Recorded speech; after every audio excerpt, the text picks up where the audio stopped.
Good morning, hello everyone. কী অবস্থা সবার, কেমন আছেন সবাই? এই তো আমরা বেশ ভালোই আছি।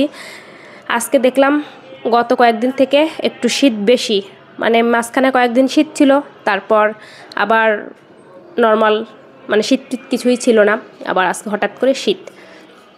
গতকাল রাত্রে খাওয়া দাওয়া কমপ্লিট করে কিচেনটা একদম ডিপ ক্লিন করে রাখছিলাম। তো আজকে সকাল সকাল ভাত করব, বেশ কয়েকটা আইটেম রান্নাবান্নাও করব। সকাল সকালেই রান্নাবান্নার কাজ কমপ্লিট করব, মানে দুপুর আর সকালের, রাত্রে তারপর অন্য যা করতে হয় করব।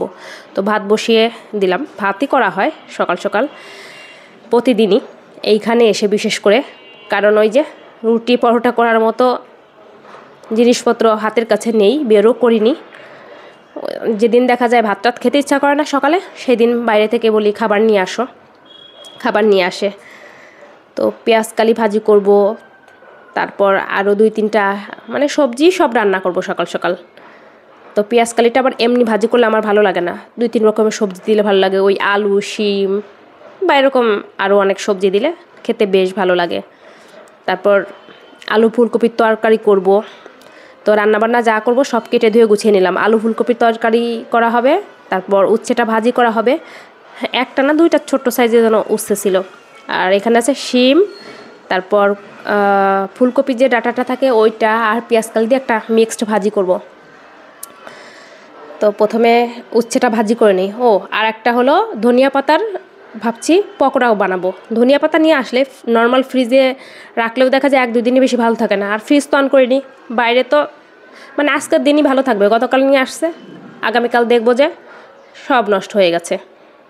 তো পেঁয়াজ কালিটা ভেজে তারপর হলো তরকারিটা রান্না করব। এখন ওই সকাল 8:30টার মতন বাজে, মানে সকাল সকালে ঘুম থেকে উঠেছিলাম। ভাত হয়েও গেছে, কিন্তু এখন একটু চা খাওয়া হয়নি, চা খেতে হবে। তো সবজিটা না ঢেকেই রান্না করেছি, যাতে ভাজিটা একদম ঝরঝরা হয়, কারণ এই টাইপের ভাজিগুলো একটু ঝরঝরা হলে খেতে বেশি ভালো লাগে। আর শীতের সকালে আমার হলো গরম গরম ভাত সাথে যে কোনো তরকারির থেকে ভাজি বা যে কোনো ভর্তা দিয়ে ভাত খেতে বেশি ভালো লাগে। ভর্তা ইচ্ছা করলেও ওই যে জিনিসপত্রের অভাবে আমি করতে পারতেছি না, কারণ ভর্তা দিয়ে ভাত খেতে অনেক ভালো লাগে, আর ভর্তা এমনিতেও অনেক পছন্দ করি। তো এখানে হলো গোটা জিরা, তারপর দিয়ে দিয়েছি গরম মশলা গোটা, দিয়ে আলু ফুলকপিটা দিয়ে দিলাম, হলুদ লবণ দিয়ে আস্তে আস্তে ভেজে কিছুটা আমি ভাজবো। তারপর হলো রেগুলার যে মশলা দেই সব কিছু দিয়ে কষিয়ে নেব। এখন একটু চা না খেলেই নয়, তো ভাতটা নামিয়ে তারপর চা বসিয়ে দিয়েছি। কাঁচামরিচ দিয়েই রান্না করব ফুলকপির তরকারিটা। তো এখন ঝোলের জন্য দিয়ে দিলাম পরিমাণ মতো জল, নামানোর আগে একটু ধনিয়া পাতা কুচিয়ে দেবো, তাহলেই হয়ে যাবে। চলুন চাটা একটু খেয়ে নিই, তারপর বাকি রান্নাবান্না করি। তো তরকারি রান্না হয়ে গেছে। কাঁচামরিচের রান্না তো দেখতে অত ভালো লাগে না, আমার নিজের কাছেই ভালো লাগে না। তো দিয়ে দিলাম একটু ধনিয়া পাতা কুচি, লবণ টবণ চেক করে নিয়েছি, সামান্য একটু চিনি ছড়িয়ে দিয়েছি, ব্যাস হয়ে গেছে। চলুন নামিয়ে তারপর ধনিয়া পাতার পকোড়াটা করি। মা চালের গুঁড়া দিয়েছিল পিঠা বানিয়ে খাওয়ার জন্য। পিঠা তো বানানো হয়েছে 2 দিন, তো বেশ অনেকটা চালের গুঁড়া দিয়েছিল, যাতে মানে শীতে আমি 4-5 বার পিঠা খেতে পারি। ভাবছে যে আর বাড়িতে কবে আসবে না আসবে। তো দিয়ে দিয়েছি হলো ধনিয়া পাতা একটু, মানে কুচি বলতে একটু ছোট করে কেটে নিয়েছি, পেঁয়াজ কুচি, কাঁচামরিচ কুচি দিয়ে দিলাম, পরিমাণ মতো চালের গুঁড়া। চালের গুঁড়া দিয়ে যে কোনো এরকম পকোড়া করলে বেশি মুচমুচে হয়, আমার কাছে খেতে বেশি ভালো লাগে। আমি বেশি বেসন টেসন ইউজ করি না, খুবই কম। আর মশলা বলতে শুধু একটু লবণ আর পরিমাণ মতো হলুদ, আর কিছুই অ্যাড করব না। ছাঁকা তেলে ভাজলে ভালো হয়, কিন্তু ওই যে পরে এক্সট্রা তেল থাকলে আবার ভালো লাগে না, কি করব ওই তেল নিয়ে হয় এক ঝামেলা। তো হাত দিয়ে এইভাবে মেখে নেবো, জল টল কিছু দেওয়া লাগবে না, এমনিতেই একটু সময় নিয়ে মাখলে দেখা যাবে জল উঠে আসবে। একদম একটু আঠালো আঠালো করে এইভাবে মাখতে হবে, তাহলে পাকোড়াগুলো।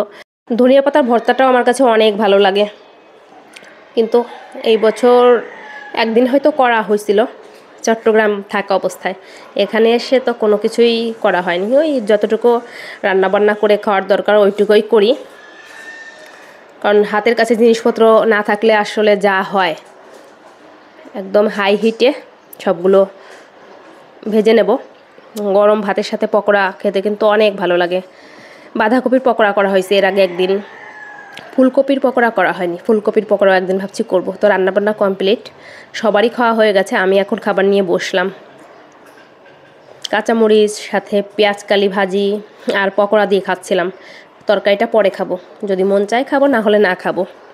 ডাইনিং টেবিলটা যেভাবে বেঁধে নিয়ে আসা হয়েছিল ওইভাবেই বাঁধা আছে, মানে খোলা টোলার হয়নি, এর জন্য বেডে বসেই খেতে হয়, কিছু করার নেই। এই কয়েকটা দিন, আর তো কয়েকটা দিন, তো এই মাসের লাস্টের দিক আমরা নতুন বাসায় চলে যাব, তারপর সব কিছু আসতে দিই। কি করছো মামনি? খাচ্ছে না? মুড়ি দিলেই হলো, মুড়ি দিয়ে খেলা করে। আর বেডের অবস্থা কি? আজকে রুম টুম ভালো করে ঝাড় দিতে হবে, যেহেতু রান্নাবান্না হয়ে গেছে সকাল সকালে, রুমে 12টা বেজে গেছে। হ্যাঁ তাই মা? তুমি এই যে মুড়ি দিয়ে তো পুরো রুম আমার এলোমেলো করে ফেলছো।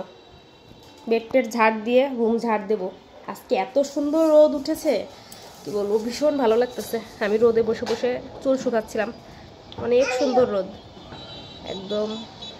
আর সকাল হওয়ার সাথে সাথেই কিচেনেও যেমন রোদ চলে আসে, ব্যালকনিতেও রোদ চলে আসে, আর বেডরুমের এই জানলা দিয়ে রোদ চলে আসে, বেশ ভালোই। মামনি ওখানে নামে না, ময়লা, যাও যাও বসো, খেলা করো তো একটু।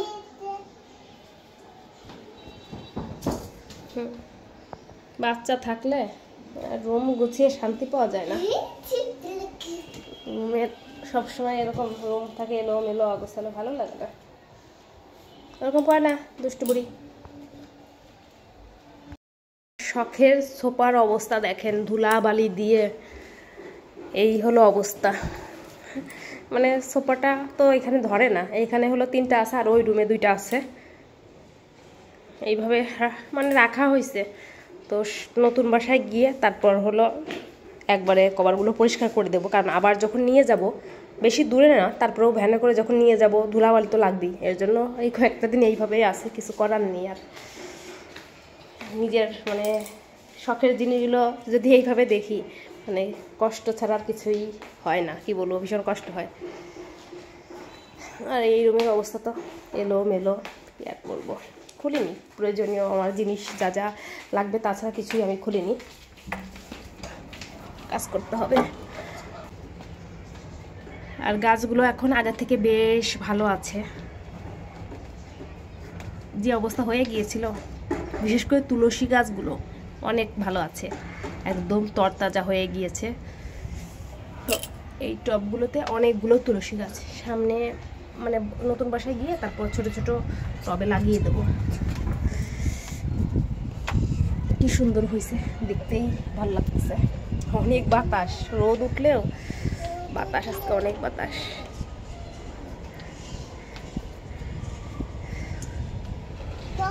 দেখো, হ্যাঁ মা, শীতের শীতের সময় তো গাছে ফুল কম ফোটে, তাছাড়া তো গাছ নষ্টও হয়েছে, কড়ি আসছে, এই যে শ্রীমন্ত ছিঁড়েও ফেলে, অনেক কড়ি আসছে, গাছে একটু যত্ন নিলে অনেক ফুল ধরতো। মামনি চলো চলো চলো, অনেক বাতাস। তো সবাই ভালো থাকবেন, নতুন ব্লগে দেখা হবে, আজকের মতো টাটা।